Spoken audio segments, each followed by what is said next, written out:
হিন্দুর টাকা দিয়ে মসজিদ জায়েজ। আরে আপনার কাবা ঘরই তো হিন্দুর টাকা দিয়ে করা আছে। কাবা শরীফ এটা নাকি হিন্দুদের টাকা দিয়ে বানাইছে।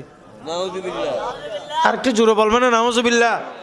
এগুলি যে তাদের থেকে কত টাকা খাইছে, বিধর্মীদের কত টাকা যে তারা খাইছে, এটা কোনো বলে বোঝানো সম্ভব নয়।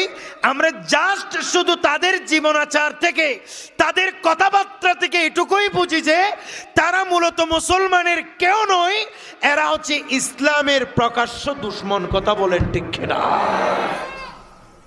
এইরকম জালেম এগুলা। সে স্পষ্ট বলতেছে, বলে মোহাম্মদ ইসলামের পূর্বপুরুষ আব্দুল্লাহ, এরা তো সবাই এভাবে বলতেছে নাউজুবিল্লাহ মিন যালিক, নাম ধরে বলে এরা তো মূর্তি পূজা করছে সবাই। যে রসুল করিম সাল্লাল্লাহু আলাইহি ইসলামের বাবা নাম ছিল কি নাম? আব্দুল্লাহ। বলে না কি নাম? আচ্ছা, আব্দুল্লাহ মানে কার বন্দা? আল্লাহর বন্দা। যে এই আল্লাহর বন্দা হয়ে কখনো মূর্তি পূজা করতে পারে?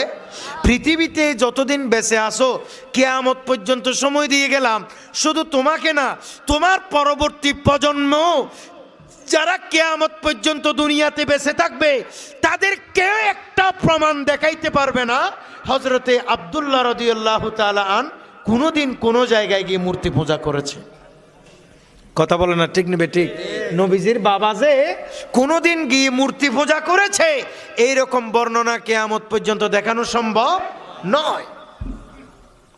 এই জাহান্নামের কীটগুলোর ওয়াজ শুনে শুনে আজকে আমাদের যুব সমাজ বরবাদ হয়ে যাচ্ছে। কথা বলে না ঠিক নেবে ঠিক? এই জালেমগুলো যারা অনুসারী, তারা আরেক জালেম, বলে না তারাও আরেক জালেম।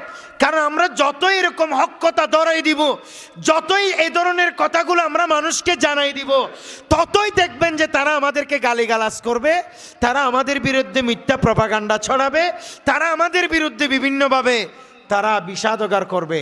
কিন্তু তাদের শাইখ যে ভুল করেছে, তাদের শাইখ যে কুফরি করেছে, নবী করিম সাল্লাল্লাহু আলাইহি ওয়াসাল্লামের শানে গুস্তাখি করেছে, এটা কখনো তারা স্বীকার করতে চাইবে না। কারণ কি?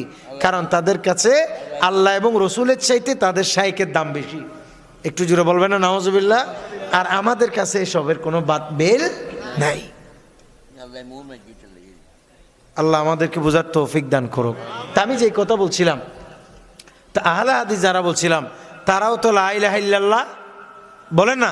লা ইলাহা ইল্লাল্লাহ পড়ে কি পড়ে না? তাই বলে কি তাদের সাথে ঐক্য হওয়া সম্ভব নয়?